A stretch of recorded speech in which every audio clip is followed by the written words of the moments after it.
to say that this point puts paid to the IEC's case. That's how I understand. Oh, yes. No. Thank you. Then I'm sorry. If that's what the question would be, yes, of course. Remember, we said all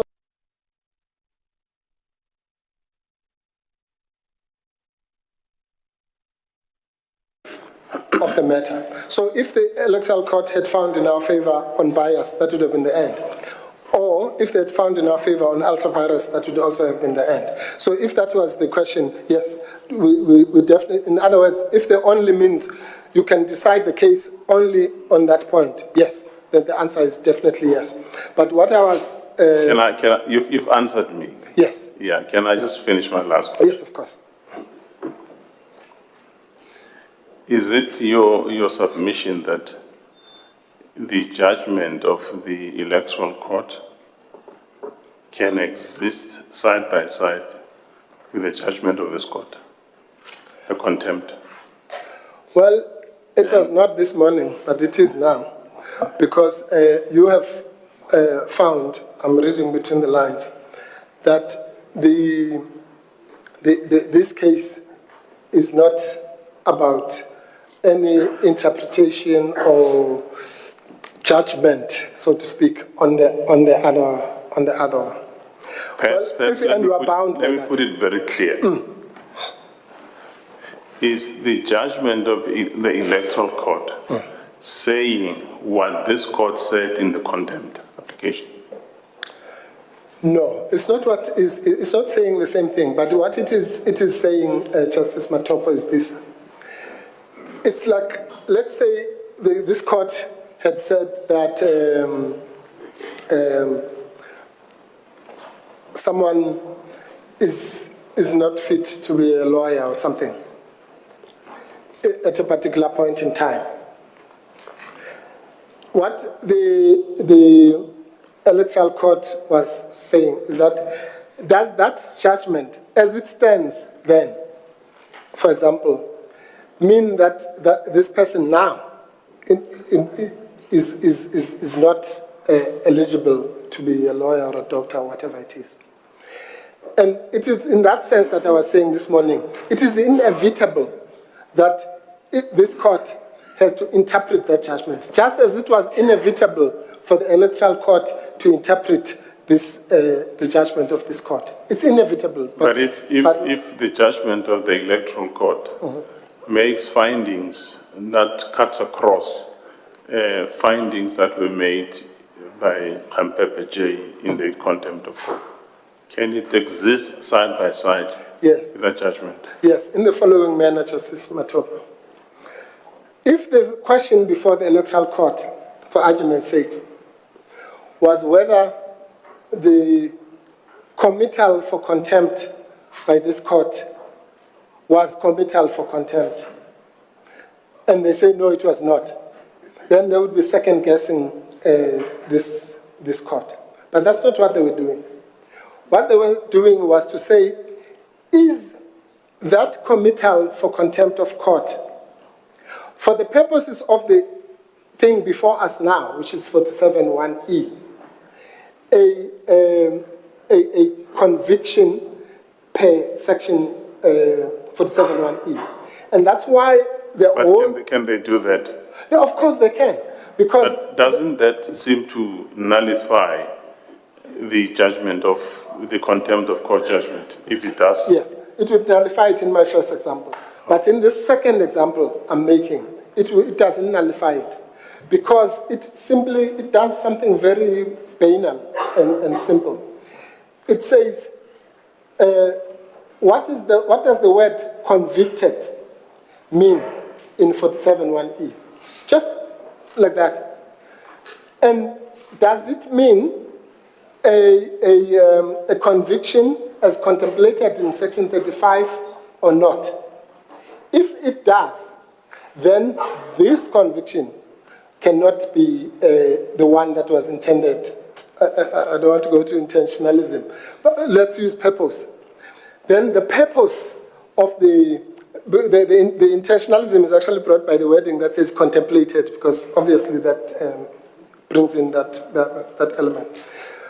What they were saying is that the purpose of the disqualification did not include that which the Constitutional Court did, rightly, let's say, for argument's sake. The Constitutional Court did what it had to do, it was correct, it was okay.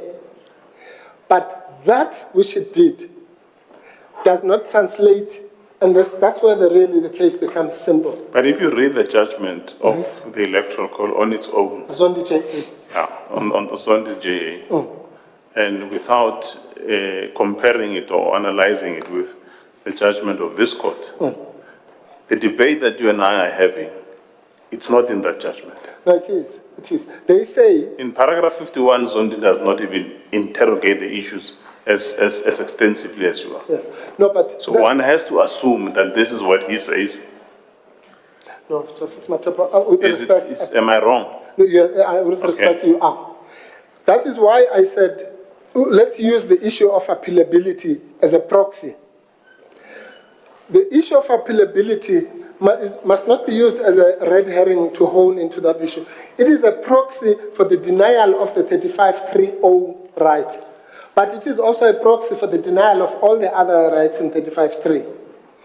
And therefore, what the Electoral Court was saying was that a so-called sentence which does not conform with 35.3.0 and S versus Rents and S versus Twala and all these other cases which say that there must be a reappraisal of a... cannot be a sentence that was contemplated in 47.1.3. In doing that, they were not denying the clear fact. If they were denying that clear fact, they would never have gone to the remission point, because what would have been remitted? Nothing, because Mr. Zuma was free. No. That would be absurd. They accept that this is what happened. And that's why they go on to say, having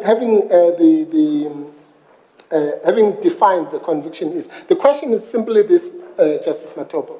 Can anyone here say that, and I'm using the language of contemplation deliberately, that it was within the contemplation of the drafters that a conviction which does not conform with the Bill of Rights would pass muster?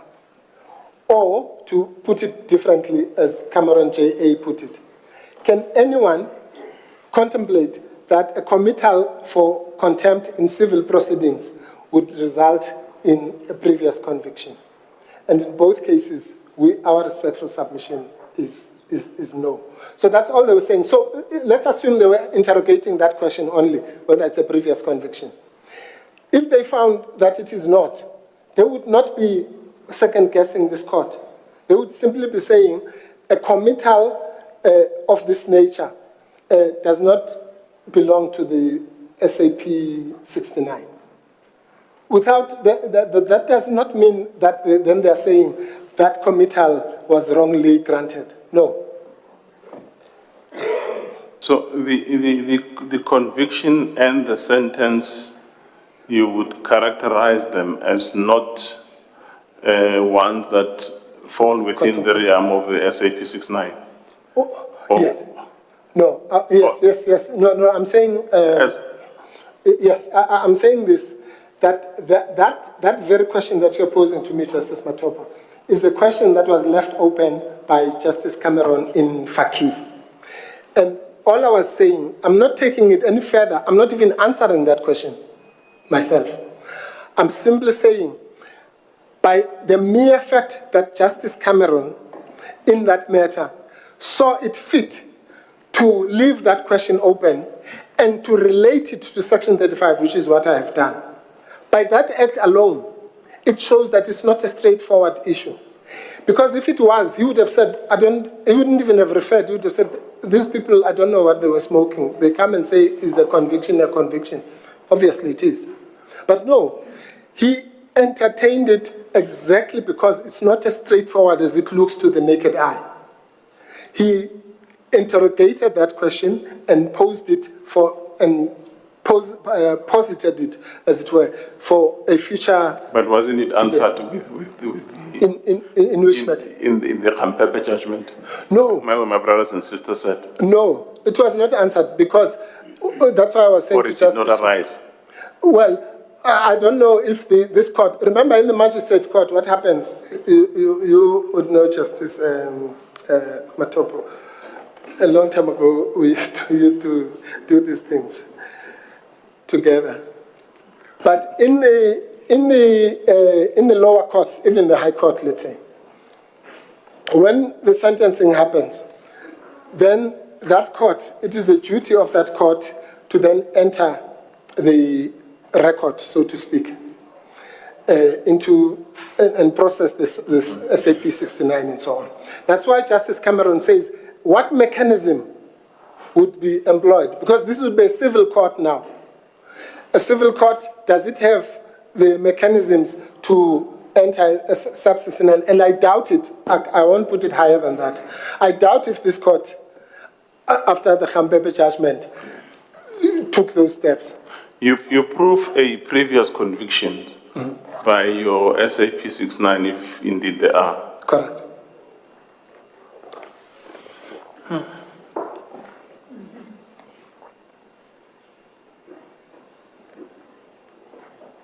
And if it's not there, you can't. Okay. Okay.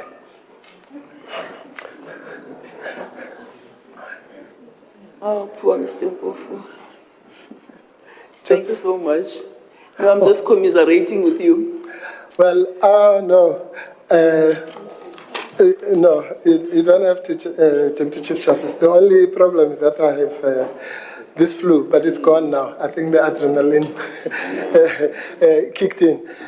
No, we indebted to the court for the interaction, and the order that we seek is obviously whether it is based on the counter application is gone now, whether it's based on the acceptance of that the conviction was not a conviction for Section 713, or that the sentence was not a sentence for the purposes of that section, or if the court doesn't like those, the mere fact that the remission, the presidential remission of sentence, obviously had the effect of reducing the sentence, assuming it was a normal sentence, quote unquote, or what Justice Khampepe called a conventional sentence. Assuming it was those, the effect of the remission would have been to reduce it. If the court is against us on all those three issues on the merits, we still say that the court will have a duty to examine where the IEC derives its power to deal with the holding of office, which is a province of the National Assembly. And if they are against us even on that, then the bias point with respect on these facts is unanswerable, because I don't think there's anyone who can ever say that a body, a so-called independent body at that, can do what was done here. So on either one of those bases, we respectfully submit that the appeal be dismissed with cause.